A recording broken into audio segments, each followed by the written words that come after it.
Okay, so what do you do when you get an error 8 on your LCD?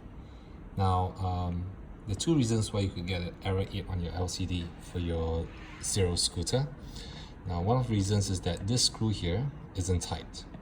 Right, so the easiest way to solve it is at the back of your LCD, right, for your 0, 8, 9, or 10 or 10X, tighten up this screw, right, without even removing the LCD.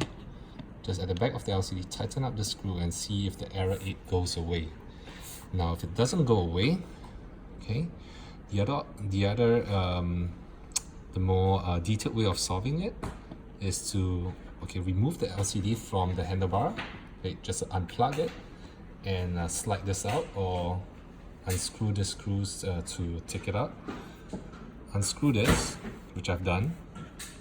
Right, and here you can open this finger throttle. Right, the finger lever on the side, you see this magnet.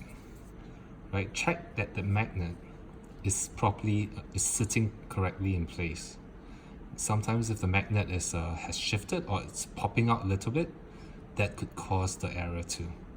Right, so if the magnet is not sitting right, add some glue and press the magnet in, and it should solve the problem.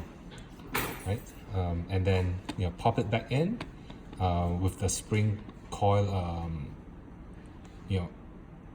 pressed against the plastic piece here, and then screw it in tight, and slot it back, plug it back into the scooter, and you should be good to go. Okay, so we'll follow up with more solutions for any errors that you might occur with your Zero scooter.